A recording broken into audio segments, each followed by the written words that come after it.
Good morning student. As you know today is our Hindi turn. So आज हम लोग अपनी हिंदी कस्तूरी का चैप्टर 6 पढ़ने जा रहे हैं। ओके, ये क्लास 4 की बुक है हिंदी कस्तूरी का चैप्टर 6। चैप्टर 5 तक तो हम लोग प्रीवियस वीडियो में पढ़ चुके हैं। आज हम लोग चैप्टर 6 पढ़ने जा रहे हैं। ये है चैप्टर 6 नया नाम। इस चैप्टर का क्या नाम है? नया नाम। ठीक है, तो आइए हम लोग इसको आगे पहले इसका पाठ परिचय पढ़ते हैं, फिर इसके आगे स्टोरी पढ़ेंगे। तो पाठ परिचय क्या है हमारा? जॉर्ज वाशिंगटन अमेरिका के राष्ट्रपति थे। वे एक बहादुर व्यक्ति थे। आओ पाठ में उनके जीवन का कुछ अंश पढ़ें। ओके, तो आइए हम लोग रीड करते हैं। क्या कह रहा है? जॉर्ज के पिता वर्जीनिया में नौसेना में कप्तान थे। उनके पास काफ़ी पुश्तैनी जायदाद थी। जॉर्ज जब 12 वर्ष का था तभी उसके पिता का अचानक देहांत हो गया, इसलिए जॉर्ज की पढ़ाई ठीक से नहीं हो पाई थी। जॉर्ज को घुड़सवारी का बहुत शौक था। वह रोज़ जंगल की ओर निकल जाता और वहाँ नए रास्ते खोजता। फिर जब वह वापस आता तो उनके नक्शे बनाता। एक दिन जॉर्ज जंगल से सटी ओहियो नदी के किनारे खड़ा था। उसे वहाँ एक नाव पर सवार गश्ती दल दिखाई पड़ा। नाव पर नाविक सहित 5 लोग थे। उनमें से एक व्यक्ति लंबी दूरबीन से जंगली इलाके का जायजा ले रहा था। जायजा मीन्स बेटा वो मतलब निगाहें बनाया था अपने, मतलब चारों तरफ देख रहा था, उनका आनंद उठा रहा था। तो ये बोला मैं इधर हूँ। जॉर्ज ने चिल्लाकर हाथ हिलाते हुए उस गश्ती दल का ध्यान अपनी ओर आकर्षित किया। मेरा नाम जॉर्ज है। जॉर्ज ने क्या कहा कि मेरा नाम जॉर्ज है। उन्होंने उसकी आवाज़ सुन ली और नाविक ने नाव लाकर उसके पास किनारे लगा दी। नाव से सबसे पहले एक भारी भरकम व्यक्ति उतरा। उसने पास आकर जॉर्ज से हाथ मिलाया। मैं हूँ मार्क। उसने क्या बोला? मैं हूँ मार्क। उसने अपना परिचय दिया। दरअसल हम सब फ्रांसीसी सेना की हरकतों पर नज़र रखने के लिए निकले हैं। मतलब ये सब क्या थे? फ्रांसीसी सेना की हरकत पर नज़र रखने के लिए निकले थे। और मेरे पिता ऑगस्टाइन नौसेना में कप्तान थे। जॉर्ज ने भी गर्मजोशी से जवाब दिया। ओह, मार्क मुस्कुराया। उनसे मैं परिचित था। मार्क ने क्या बोला कि उनसे मैं परिचित था, मतलब मैं उनको जानता था। तब तक बाकी लोग भी नाव से उतरकर उसके पास आ गए। इससे मिलो। मार्क ने अपने साथियों का जॉर्ज से परिचय करवाया। यह बहादुर ऑगस्टाइन का बेटा है। मार्क ने उसके शानदार घोड़े को देखा तो हल्के से मुस्कुराया और बोला, लगता है कि तुम्हें घुड़सवारी का बेहद शौक है। इसके बगैर इस खतरनाक जंगल में काम ही नहीं चलता है। जॉर्ज ने गर्व से अपने घोड़े की ओर देखा और मैंने इसकी मदद से पूरा जंगल छान मारा। मतलब किसने कहा? जॉर्ज ने कहा। तुम हट्टे कट्टे हो। मार्क ने उसे पैनी नज़रों से देखा। तुम फौज में भर्ती क्यों नहीं हो जाते? मार्क कहता है कि जैसे कि तुम बहुत ही स्ट्रांग हो, मजबूत हो, तो तुम फौज में भर्ती क्यों नहीं हो जाते? तो मार्क जान गया कि जॉर्ज को जंगली इलाके काफ़ी जानकारी है और वह वर्जीनिया की फ़ौज के लिए काफ़ी काम आएगी। इसीलिए उसने जॉर्ज को पटाकर फ़ौज में सम्मिलित कर लिया। मार्क जान गया था कि ये मतलब जंगल के बारे में काफ़ी कुछ जानता है, तो इसीलिए उसको मनाकर समझा बुझाकर अपनी फ़ौज में शामिल कर लिया। फ़ौज का जनरल बेड्रॉक दूरदर्शी था। उसने जॉर्ज की काबिलियत पहचान ली थी। अतः जब वह फ्रांस की सेना से मुकाबला करने निकला तब वह जॉर्ज को अपने साथ ले गया। ठीक है, जॉर्ज की सहायता से बेड्रॉक ने ओहियो नदी के दूसरे तट पर नाकाबंदी कर रही फ्रांसीसी सेना के दांत खट्टे कर दिए। जॉर्ज ने क्या कहा, मतलब क्या किया? बेड्रॉक की हेल्प से नदी के दूसरे तट पर नाकाबंदी कर दी और जो फ्रांसीसी सेना थे उनको दांत खट्टे कर दिए, मतलब उनको हरा दिया। पर भयंकर लड़ाई में बेड्रॉक बुरी तरह घायल हो गया। उसने मरते मरते जॉर्ज को सेना का कमांडर बना दिया। उसने क्या बना दिया? जॉर्ज को सेना का कमांडर। काफ़ी समय तक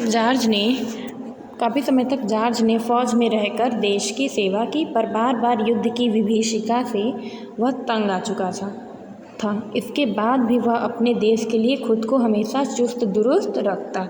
बाद में वह माउंट बर्नन आ गया और शादी करके खुशहाल जीवन गुजारने लगा।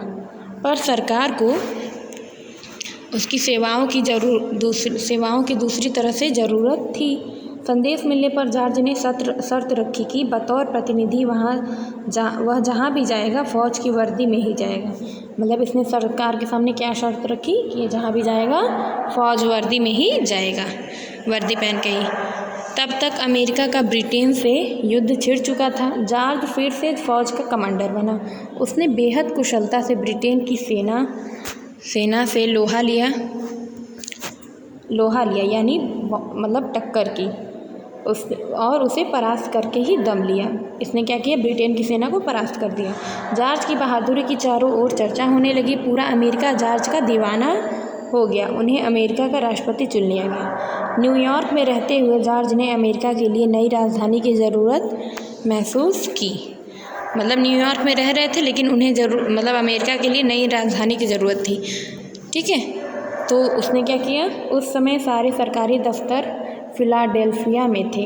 जब अमेरिका की नई राजधानी बनकर तैयार हो गई तब उसे नया नाम देने पर विचार किया गया। काफ़ी सोच समझकर फैसला लिया गया कि अमेरिका की नई राजधानी का नाम वाशिंगटन होगा। आखिर जॉर्ज का पूरा नाम तो जॉर्ज वाशिंगटन था। ठीक है स्टूडेंट, तो नया नाम जो हमारा चैप्टर है ये इसी बेस पे आधारित है कि अमेरिका की जो राजधानी थी उसका नया नाम क्या था, वाशिंगटन। ठीक है, वाशिंगटन। उसके बाद बेटा ये हम लोग वर्ड मीनिंग पढ़ते हैं। पुश्तैनी मीन्स कई पीढ़ियों से चला आया हुआ। देहांत मीन्स मृत्यु। गश्ती दल मीन्स चलता फिरता हुआ दल। काबिलियत मीन्स योग्यता। परास्त करना मीन्स हराना। नाकाबंदी मीन्स शत्रु आदि को घेरने के लिए किसी स्थान के आगे आने जाने के मार्ग को रोकना। मतलब आने जाने के मार्ग जो है उसको हम लोग बंद कर देंगे तो वो नाकाबंदी कहलाता है। जायदाद मीन्स आप लोग जानते हैं संपत्ति। घुड़सवारी मीन्स घोड़े पर सवार होने की प्रक्रिया। नाविक मीन्स नाव चलाने वाला। विभीषिका मीन्स वह जिसने भीषण रूप धारण किया हो। ठीक है, तो उसके बाद बेटा मुहावरे दिए गए हैं। दांत खट्टे करना मतलब लड़ाई में बहुत परेशान करना। उसके बाद है बहुविकल्पीय प्रश्न। जॉर्ज कहाँ के राष्ट्रपति बने, अमेरिका के। जॉर्ज को किसका शौक था, घुड़सवारी का। अमेरिका की नई राजधानी को क्या नाम मिला, क्या नाम दिया गया, वाशिंगटन। वर्जीनिया जनरल का क्या नाम था, बेड्रॉक। ठीक है, बेड्रॉक रहेगा बेटा। उसके बाद है पढ़ो समझो और उत्तर दो। तो इसके क्वेश्चन आंसर मैं आपको सेंड कर दूंगी, आप लोग कंप्लीट कर लीजिएगा। उसके बाद कह रहा बेटा आप अमेरिका के राष्ट्रपति के अतिरिक्त कितने राष्ट्रपतियों को जानते हैं, उनमें से किन्हीं 4 के नाम लिखो। ठीक है, तो बेटा अलग अलग कंट्री की आपको यहाँ 4 कंट्री के राष्ट्रपति के नेम राइट करने हैं। फर्स्ट आपका यहाँ पे श्री रामनाथ कोविंद हैं राष्ट्रपति, उनका नाम राइट कर दीजिएगा। और 3 अदर कंट्रियों के राष्ट्रपति का नाम आप लोग यहाँ राइट करेंगे। हमारे देश के राष्ट्रपति कौन है, राष्ट्रपति का चुनाव कौन करता है, राष्ट्रपति का कार्यकाल कितना होता है। ठीक है, तो बेटा ये आपको खुद से फिल करना है। ओके, तो ये आप लोग खुद से फिल कर लीजिएगा। हमारे देश के राष्ट्रपति कौन है। जॉर्ज वाशिंगटन के नाम पर अमेरिका की राजधानी का नाम वाशिंगटन रखा गया। ऐसे ही 5 महापुरुषों के नाम बताओ जिनके नाम पर किसी शहर का नाम रखा गया हो। तो बेटा ये भी आपको खुद से करना है, ये HW है। ओके, उसके बाद है यहाँ हमारे देश के कुछ राष्ट्रपतियों के चित्र दिए गए हैं, उनके नीचे उनके नाम लिखो। ये कौन है बेटा, APJ अब्दुल कलाम, ये राधा कृष्णन। ठीक है, ये डॉक्टर राजेंद्र प्रसाद। तो आप लोग इनके नाम यहाँ पे फिल कर दीजिएगा। उसके बाद हम लोग आगे बढ़ते हैं। दिया है भाषा ज्ञान। दिए गए शब्दों के लिंग बताओ। तो लिंग, जैसे लिंग बदलो। माता का पिता, बलवान का बलवती, बुद्धिमान का बुद्धिमती, बेटा का बेटी, घोड़ा का घोड़ी, नायक का नायिका। प्रत्येक के लिए एक एक शब्द दीजिए। दूर की सोचने वाला दूरदर्शी, घोड़े की सवारी करने वाला घुड़सवार, नाव खेने वाला खेवैया, सेना का बड़ा अधिकारी सेनापति, मार्ग दिखाने वाला मार्गदर्शक। अब कह 3 वाक्यों को ध्यानपूर्वक पढ़ो। जॉर्ज के पिता नौसेना में कप्तान थे। मैं जंगल में नए रास्ते ढूंढ रहा हूँ। मैं फ़ौज की वर्दी में ही जाऊँगा। तो पहले वाक्य में समय बीत चुका है, उसकी बात हो रही है। दूसरे वाक्य में काम किया जा रहा है और तीसरे वाक्य में काम आने वाले समय में होगा। तो काम के होने या करने के समय को काल कहा जाता है। ठीक है बेटा, तो ये देखिए कितना शॉर्ट में आपको समझा दिया काल की डिफिनीशन। और काल 3 होते हैं, कौन कौन से होते हैं? भूतकाल, वर्तमान काल, भविष्य काल। भूतकाल मीन्स बीते हुए समय की बात, वर्तमान काल मीन्स अभी किया जाने वाला काम, और भविष्य काल मीन्स काम होने वाला काम। ठीक है, भविष्य में होने वाला काम। ओके बेटा, तो ये आप लोग फिल कर लीजिएगा। उसके बाद है पाठ में से तीनों कालों का एक एक वाक्य लिखो। तो बेटा मैंने अभी आपको समझाया ना कि कौन कौन से काल कैसे होते हैं, तो ऐसे आप लोग उससे रिलेटेड 3 वाक्य को लिखिएगा। ओके, दिए गए वाक्यों में से संज्ञा और सर्वनाम शब्द छांटो। तो बेटा इसमें से संज्ञा और सर्वनाम छांटना। जैसे जॉर्ज जब 12 साल का था तभी उसके पिता की मृत्यु हो गई, तो जॉर्ज क्या है हमारा? संज्ञा हो जाएगा, और उसके क्या हो जाएगा? सर्वनाम। ठीक है, वैसे वह रोज़ जंगल की ओर जाता था, तो वह हमारा सर्वनाम है, वह सर्वनाम है, और जंगल क्या है? संज्ञा। ठीक है, मैं मार्क हूँ, तो मार्क संज्ञा हो गया, और मैं क्या हो गया? सर्वनाम। वैसे यह बहादुर ऑगस्टाइन का बेटा है, तो यह क्या हो गया? यह सर्वनाम हो गया, और ऑगस्टाइन क्या हो गया बेटा? आपका संज्ञा। उसका पूरा नाम जॉर्ज वाशिंगटन था, तो जॉर्ज वाशिंगटन आपका संज्ञा में आएगा, और उसका क्या लिखेंगे आप लोग? सर्वनाम में। ओके, तो ये आप लोग फिल कर लीजिएगा। उसके बाद कह रहा है जॉर्ज वाशिंगटन का संक्षिप्त परिचय दो। तो बेटा मैंने जो आपको स्टोरी पढ़ाई उससे आप एक यहाँ पैसेज राइट करोगे। ठीक है, तो जॉर्ज वाशिंगटन का पूरा नाम क्या था, उनके पिता का क्या नाम था, उनका जन्म कब हुआ, वो कहाँ रहते थे, उनका कार्य क्या था, कौन सा काम, उनके अंदर कौन सी विशेषता थी, और उनकी मृत्यु कब हुई। तो ये आपको खुद से राइट करना है, ये आप लोग राइट कर लीजिएगा। और छात्र इसमें दिया बेटा नोट करके, छात्र इंटरनेट की सहायता ले सकते हैं, मतलब आप इंटरनेट से सर्च करके भी राइट कर सकते हैं।